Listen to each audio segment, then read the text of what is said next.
पड़ते हैं अयोध्या दान मामले में तीसरे दिन एसआईटी की जांच जारी है और एसआईटी की जांच अब और तेज हो गई है। एसआईटी की टीम राम मंदिर परिसर में इस वक्त मौजूद है। मंदिर के कर्मचारियों से लगातार पूछताछ की जा रही है। एसआईटी टीम ने टिन्नू यादव से भी पूछताछ की है।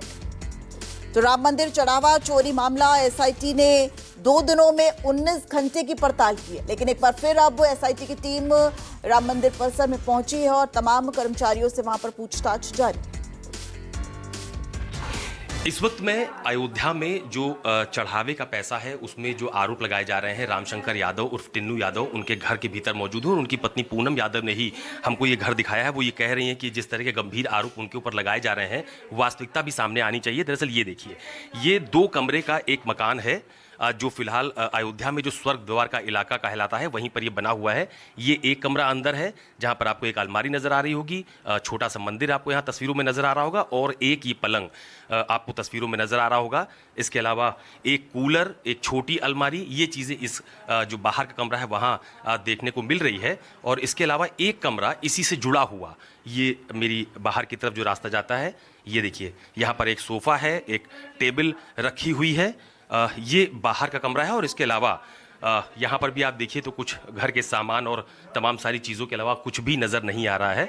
और इसके अलावा ये रास्ता जो घर है उसके बाहर निकलता हुआ आता है और ठीक इसी तरह से जीना ऊपर जाता है। वहाँ पर भी इसी तरह के 2 कमरे फिलहाल बने हुए हैं। और ये जो उनकी पत्नी है पूनम यादव, उनकी तरफ से कहा जा रहा है कि जो आरोप लगाए जा रहे हैं कि बहुत बड़ा घर है, कई सारे प्लॉट हैं, ज़मीन है, वो एक आरोप जो है वो पूरी तरह से निराधार है। इस बात का दावा उनकी पत्नी पूनम यादव की तरफ से किया जा रहा है। तस्वीरें एक बार उनके घर की मैं आपको फिर दिखा देता हूं। एक कमरा अंदर जहां पर एक बड़ी अलमारी, एक पलंग और एक कूलर, एक छोटी अलमारी और इसके अलावा ये बाहर का कमरा जहां पर एक सेंटर टेबल और एक सोफा, ये आपको तस्वीरों में नजर आ रहा होगा। और ठीक इसी तरह इसके ऊपर भी 2 कमरे हैं और उसके अलावा ये बाहर का रास्ता आपको तस्वीरों में नजर आ रहा होगा जहां से लोग फिलहाल घर के भीतर प्रवेश भी करते हैं। तो ये भी एक अपने आप में चौंकाने वाली बात है कि एक तरफ गंभीर आरोप लगाए जा रहे हैं तो दूसरी तरफ उनकी पत्नी पूनम यादव की तरफ से कहा जा रहा है कि आरोप पूरी तरह से निराधार है। कैमरा पर्सन धर्मेंद्र साहू के साथ अशोक तिवारी, अयोध्या, न्यूज़ 24। इस वक्त मैं रामशंकर यादव जी के आवास पर मौजूद हूं। रामशंकर यादव उर्फ टिन्नू यादव, जिनके ऊपर तमाम तरह के गंभीर आरोप भी लग रहे हैं, उनकी पत्नी पूनम यादव हैं आवास पर, उनसे बात करते हैं। ये रामशंकर जी कहाँ हैं? इस समय तो मंदिर गए हैं। हाँ। जी, मंदिर पे हैं। हाँ। जी, घर आते हैं? जी, पर डे आते हैं। हाँ। तो ये जो आरोप लग रहे हैं तमाम तरह के कि रामशंकर यादव जी के ने बहुत पैसा जो चढ़ावे का आ रहा है दान पात्र का, उसको लेकर उन पर जो आरोप लग रहे हैं, उसको क्या कह रहे हैं उसको लेकर टिन्नू यादव? ऐसा कुछ भी है ही नहीं। पहले जांच करना चाहिए। क्या मेरे पास है? ऑनलाइन का ज़माना है। 2 मिनट में सब जांचें हो जाएंगी। और झूठे कहा जा रहा 50 कमरे हैं, लखनऊ में प्लाट है, 20 बीघा ज़मीन है। कहाँ है ये सब? 50 करोड़ के मालिक हैं, कहाँ है ये सब? जो बता रहा वो साबित तो करे। पहले व्यक्ति का सब चीज़ सच्चाई सामने लाना चाहिए, तब किसी की छवि धूमिल करना चाहिए। 32 साल से उन्होंने सेवा किया है, तब नहीं आज वो चोर हो गए। इसको बताना चाहिए ना, किसी के छवि को इतना गंदा नहीं करना चाहिए। बनाने में बड़ा समय लग जाता है और कितना पूरे विश्व में गंदा मैसेज गया कि चोर हैं। अब इसको कहा जाए कि वो कैसे हैं, भाई साबित तो नहीं हुआ है ना कि कहाँ उन्होंने पैसा चुरा के ले गया, कहाँ सोना चुरा के ले गया। दान पेटी से कुछ लेना देना नहीं। वो लोग आते थे, उनकी सेवा में सेवा करते थे और ऐसा कोई काम उनका नहीं था, उससे कोई लेना देना नहीं। उनको बदनाम किया गया है, उनकी छवि को गंदा किया गया है। एक ईर्ष्या है, एक जलन है, ये और कुछ नहीं है। और कौन है ये भी मैं नहीं जानती। न किसी से मेरा दुश्मनी है, न किसी से बैर है। अच्छा, ये मंदिर ट्रस्ट में क्या काम करते हैं रामशंकर जी? जैसे जो लोग आते थे उनका सेवा, दर्शन करने वाले आ रहे हैं, उनका सेवा करना, बड़े बड़े लोग अधिकारी मीटिंग वाले आ रहे हैं, उनकी सेवा भाव करना, उनका नाश्ता है, व्यवस्था है। यहाँ पंखा खराब है, यहाँ बिजली खराब है, यहाँ पानी की व्यवस्था नहीं, यही सारी चीज़ें वो देखते में रहते थे। जी। तो ये चढ़ावे का जो पैसा आता था उसमें उनकी क्या भूमिका थी, उनकी उसमें क्या काम था? कोई भूमिका नहीं है। जैसे मंदिर ट्रस्ट वाले जो हैं, बैंक वाले हैं, कर्मचारी, उनकी भूमिका है।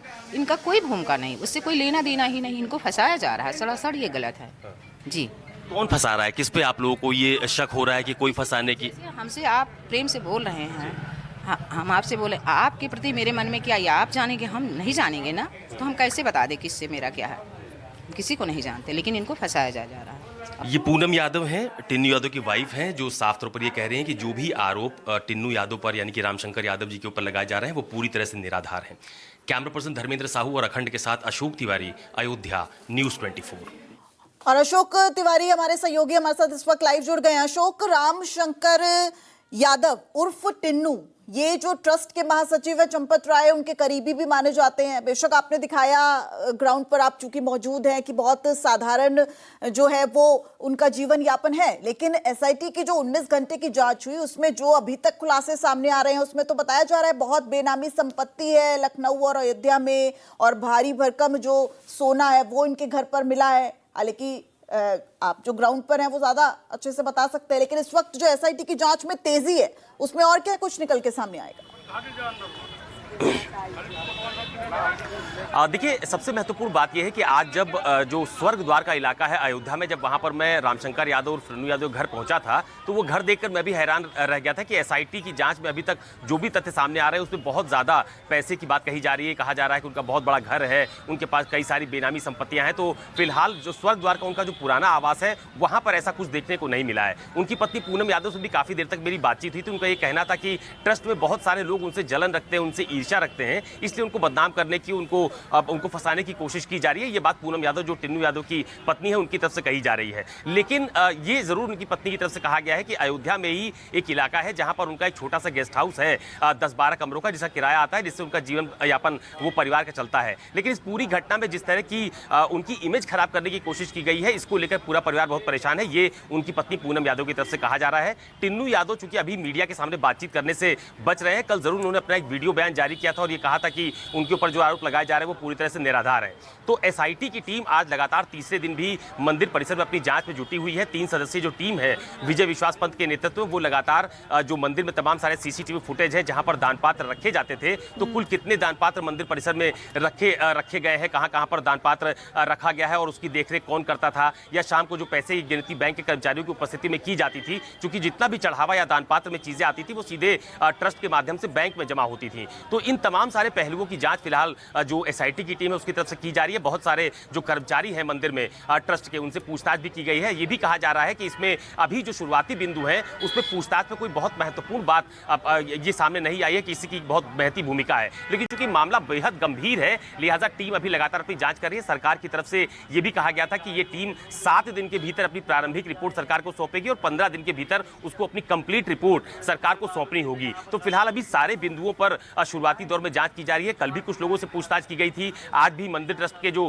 कर्मचारी है, जो दान पात्र के आसपास लगाए जाते हैं या जो दूसरे सेवादार हैं, उनसे पूछताछ की गई है और स्पष्ट ताकीद भी किया गया है कि जब तक ये पूछताछ पूरी नहीं हो जाती तब तक ये बात पूरी तरह से गोपनीय रहनी चाहिए कि किसी से क्या पूछताछ की जा रही है। लेकिन अशोक, ये बात भी तो साफ है कि साजिश किया जा रहा है। ये तो तब तक होता ना जब तक श्री राम जन्मभूमि ट्रस्ट या फिर तमाम जो लोग हैं उससे जुड़े हुए वो तहकीकात करते। लेकिन एसआईटी की टीम, स्पेशल इन्वेस्टिगेटिव टीम जब इन्वेस्टिगेट कर रही है तो वो तो पूरी तरीके से निष्पक्ष और सबूत के आधार पर। ये भी बताया जा रहा है कि जो 14 से 15 हजार रुपए महज पाते थे, जो राम मंदिर में जो दान आता था उनको गिनना, उनको बैंक तक पहुंचाना, उस दान राशि की व्यवस्था करना, 14 से 15 हजार महज उनकी सैलरी थी, लेकिन उनके पास बंगला और गाड़ियां महंगी महंगी पाई गई हैं। वो तो सबूत के आधार पर एसआईटी ने कहा होगा ना।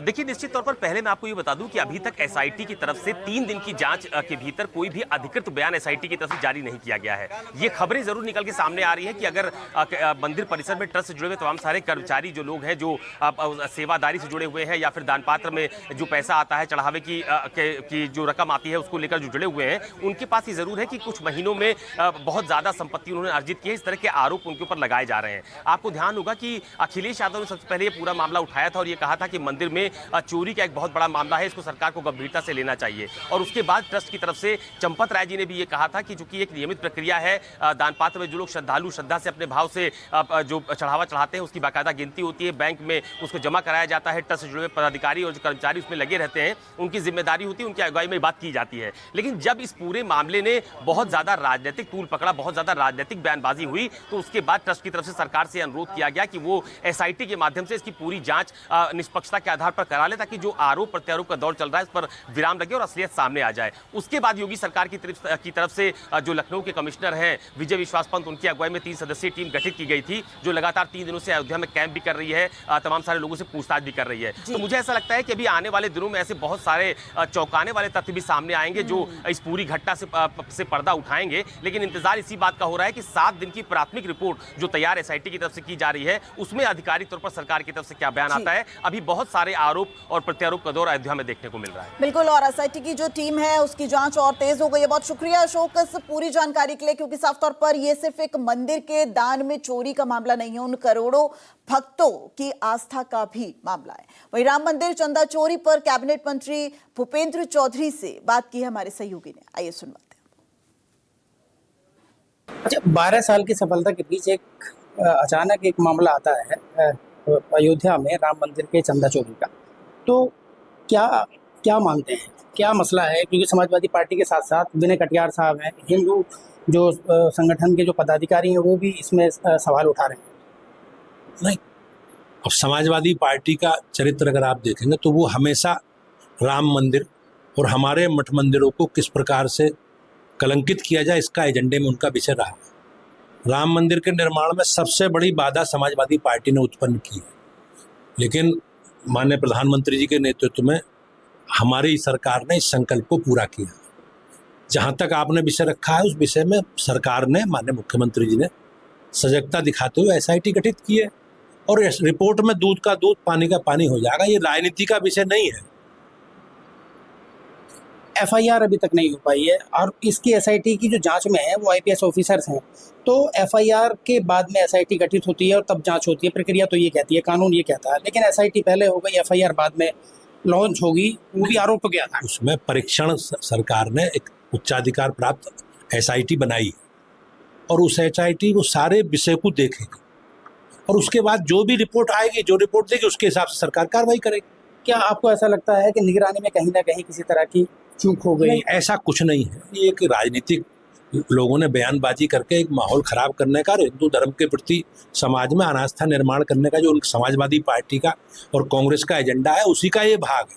लेकिन हमारी सरकार ने बगैर किसी हिचक दिखाते हुए, माननीय मुख्यमंत्री जी का मैं अभिनंदन करता हूं कि कोई विषय आया और उन्होंने तुरंत उस पर एसआईटी बनाई है, और इन सब लोगों के जो इस प्रकार का नेगेटिव प्रचार कर रहे हैं उन्हें इसका जवाब मिल जाएगा। क्या इसको आप पूर्ण रूप से राजनीतिक स्टंट मानते हैं? हाँ, मैं निश्चित रूप से अभी इसे राजनीतिक स्टंट मानता हूं। जिस प्रकार से समाजवादी पार्टी और विपक्ष के लोगों ने इसे मुद्दा बनाने की कोशिश की है, और मैं उनसे कहना चाहता हूं कि वो कभी मस्जिदों से भी चंदे का हिसाब मांगे, तो कभी समाजवादी पार्टी या कांग्रेस पार्टी या विपक्षी दलों के लोग मस्जिदों से चंदे का हिसाब नहीं मांगते। लेकिन अगर कोई विषय आया तो सरकार ने, एक माननीय मुख्यमंत्री जी ने तुरंत उस पर कार्रवाई के लिए एसआईटी गठित की। तो उत्तर प्रदेश सरकार के कैबिनेट मंत्री भूपेंद्र चौधरी साहब हैं, जिनका साफ तौर पे कहना है जिस तरह से मंदिर के चंदे पर सवाल उठाए जा रहे हैं, मस्जिद के चंदों पर इस तरह के सवाल नहीं उठाए। सानाबा चौधरी, न्यूज़ 24, बुलंदशहर।